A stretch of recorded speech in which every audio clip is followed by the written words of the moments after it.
Title: The Unseen Guest. It started with a knock. A soft, rhythmic tapping at my apartment door in the dead of night. Not the kind of urgent pounding you'd expect from someone in distress, nor the hesitant tap of an unexpected visitor. It was deliberate, measured, almost playful.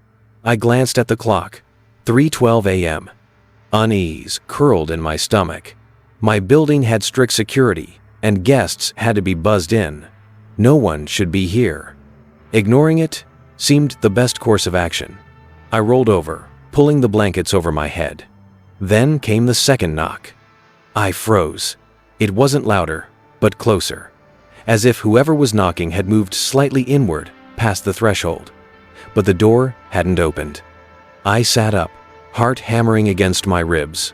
The hallway light outside flickered, casting erratic shadows beneath the door. Swallowing hard, I edged toward the peephole, every nerve screaming at me to stop.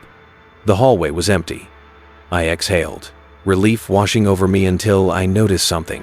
The peephole wasn't distorted like usual. It was clear, as if someone was looking through it from the other side.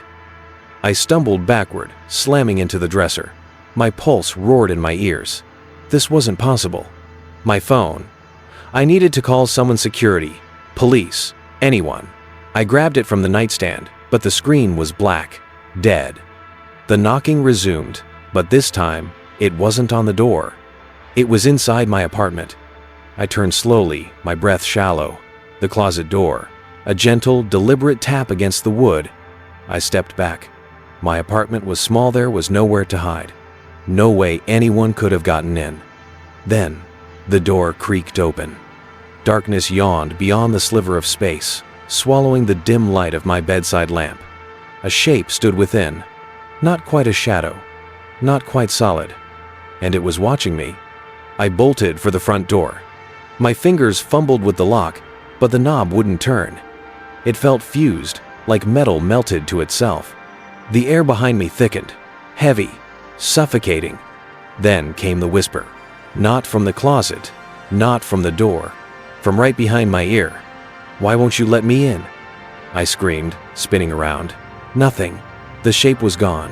The closet door stood ajar, revealing only neatly folded clothes and stacked boxes.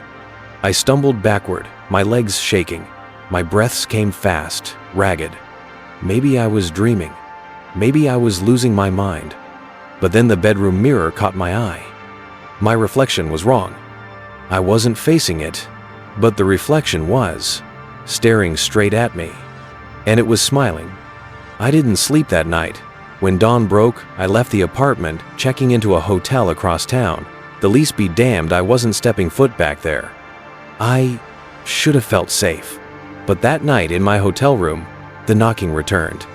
Not on the door, on the mirror. And this time, it whispered my name. Epilogue. I moved cities, changed my number, told myself it was over. But some nights, when the world is quiet, I still hear it. The knock. Soft, rhythmic, waiting for me to answer. Additional expansion. The hotel stay was a temporary solution, or so I thought. The first night, I barely slept. Every creak, every shuffle of feet in the hallway sent adrenaline coursing through my veins. I kept all the lights on, the television playing low in the background. Then, at 3:12 a.m., the television flickered. The screen went black, then white noise filled the room. I grabbed the remote, pressing buttons frantically, but the image remained distorted.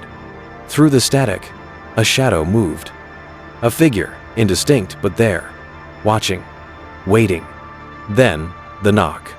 I turned my head slowly toward the bathroom mirror. A pale hand pressed against the glass from the inside. My own reflection stood behind it, its head tilted, lips moving as if whispering words I couldn't hear. I ran. I grabbed my bags and left, not even stopping at the front desk. The night clerk called after me, confused, but I didn't stop until I was in my car, breathless and shaking. I had nowhere to go. Nowhere was safe. But I had an idea. I needed answers. I drove back to my old apartment. If this thing had followed me, I needed to understand why. Needed to see if it was still tied to that place here to me. The building was quiet. Too quiet. The air inside felt stagnant, thick, as if time had frozen. My old door was slightly ajar. I stepped inside. The apartment was exactly as I had left it, the bed unmade, the lamp still on. But something was different. The mirror. It was intact again. No cracks, no sign of damage. I approached it cautiously. My reflection was normal. I exhaled shakily, pressing a hand against the cool glass. Then, my reflection blinked. I didn't. My breath caught. The reflection slowly raised a hand, touching the glass from the other side. Then, it stepped forward. I stumbled back, my heart beat a wild, erratic drum. The reflection grinted a slow, unnatural stretch of lips. And then, it whispered, "Let me in." The last thing I saw before the darkness swallowed me was my own terrified face, and the door slamming shut behind me.